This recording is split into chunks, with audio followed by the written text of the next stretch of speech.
Kali ini kita nak cerita pasal World Superbike Aragon dengan Toby Performance. Untuk yang baru dengan channel ni, aku nerd rider untuk No Money Racing by Brab with Extremo, obses dengan racing motor. Ini trik simple untuk kemaskan tools-tools yang banyak tu. Korang boleh beli satu rak troli kosong tools macam ni. Ini je nama Artman. Kita beli troli ni je. Tengok ni, ini pun belum susun betul-betul.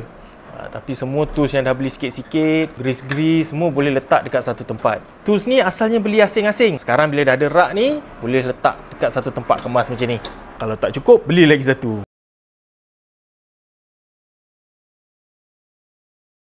Toprak memulakan misi untuk menang kali pertama di Aragon dengan satu kejadian yang sangat gempak. Sebelum minggu perlombaan, dia ada menyertai testing private BMW di Circuit of the Americas ataupun kita panggil sebagai COTA, menggunakan sebuah jentera M1000RR dengan spek super stock. Dalam bahasa lainnya, standard. Tapi dia dapat buat catatan masa yang lebih laju daripada catatan masa orang champion motor Amerika, siri perlumbaan Superbike di Amerika yang menggunakan jentera race sepenuhnya. Umpama kau guna Waisuku yang baru je keluar daripada kilang tu, tapi lagi laju daripada jentera Waisuku Capri. Amazing kan? Itulah kelebihan seorang Toprak Razgatlioglu. Target Toprak untuk menang kali pertama di Aragon telah pun tercapai buat pertama kalinya dan juga mungkin juga buat kali terakhirnya. Tapi kemenangan dia kali ni taklah mudah macam round-round sebelum ni. Kepada sesiapa yang komplain MotoGP boring tak sudah-sudah tu, berhenti tengok MotoGP, mari tengok World Superbike ni, tengok macam mana dia orang race. Toprak dan juga Bulega dogfight daripada mula sampai habis. Masing-masing tak boleh break free daripada pesaing masing-masing, berganti-ganti position lead,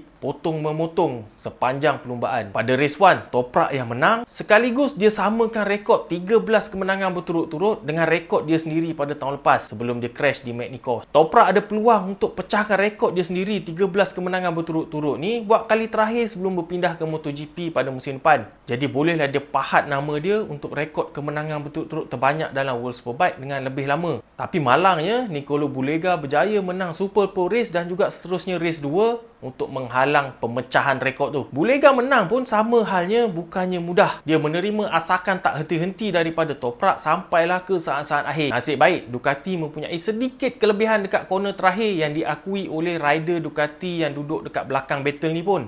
Sam Lowe's juga di atas sebuah Ducati. Dia nampak dengan mata dia, pada last corner memang BMW tu kurang sikit dan Ducati ada extra advantage. Pada race kedua, Toprak memang ada buat mistake, run wide sikit untuk bagi Bulega lepas. Tapi dia kata tanpa dia buat kesilapan tu pun rasanya susah dia nak kalahkan Ducati dekat sini. Sebelum round di Aragon ni, Ducati dah reveal diorang punya jentera V4R yang terbaru yang juga akan digunakan untuk perlombaan World Superbike pada tahun 2026 nanti. Sebenarnya dalam pendapat personal aku, daripada segi fizikal, sebuah jentera Panigale V4S generasi ke-7 ni, dia punya rupa macam buruk sikit kalau dibandingkan dengan jentera Panigale V4S generasi ke-6 yang aku race tu. Tapi versi V4R dia untuk generasi ke-7 ni, winglet yang lagi besar tu nampak macam lagi sesuai dengan bentuk kepala dia berbanding dengan halus macam misai dekat V4S. Kemudian bahagian tepi dengan side pod yang diilhamkan daripada jentera MotoGP tu membuatkan jentera ni nampak jauh lagi garang. Ducati ialah antara orang yang pertama apply teknologi MotoGP ni pada jentera jalanan diorang. Kita dah boleh expect dah jentera-jentera lain akan mengikuti jejak langkah ni nanti. Tapi tu dari segi fizikal lah.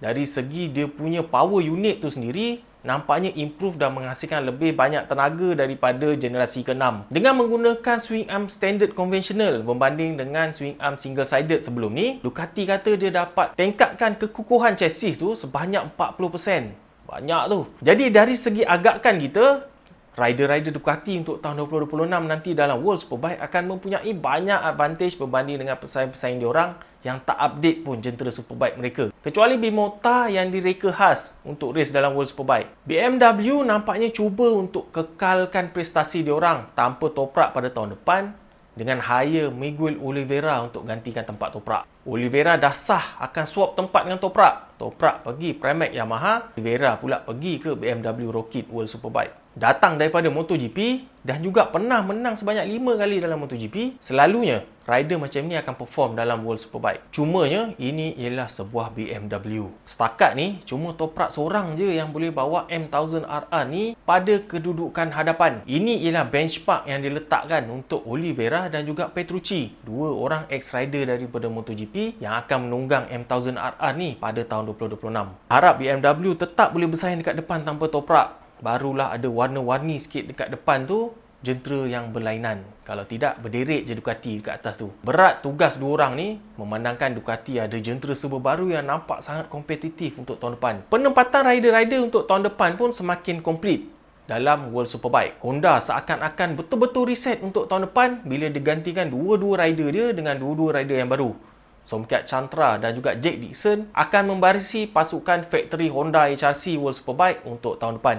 Sama macam BMW, benda ni sebenarnya amat jarang dilakukan sebab tak ada continuity bila dua-dua rider kau tukar. Selalunya sekurang-kurangnya satu rider akan stay sebab senang nak buat comparison pada tahun sedia ada dengan tahun selepasnya. Contohnya pada tahun 2026 nanti, kalau test parts baru, senang tanya rider tu apa beza dengan tahun lepas, improve ke tak improve.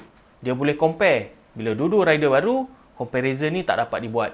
Kecuali berdasarkan data je. Rider sedia ada, Iker Lecuona akan ke factory Ducati menggantikan Alvaro Bautista yang berpindah ke Barni, dan Xavi Vierge pula akan ke Yamaha menggantikan Jonathan Rea yang bersara pada hujung tahun ni. Di Petronas belum umumkan lagi line up untuk tahun depan, tapi malangnya dengan prestasi jentera yang sangat-sangat di bawah standard, orang-orang dalam World Superbike macam tak ambil pusing pun tentang kewujudan Mi Racing Honda ni. Sebab tu, kita tak boleh salahkan sangat Zakuan Zaidi yang mempunyai prestasi yang tak berapa memberangsangkan dalam World Superbike. Dah lah dia rookie dalam World Superbike tahun ni, jentera pula terlampau rendah daripada standard.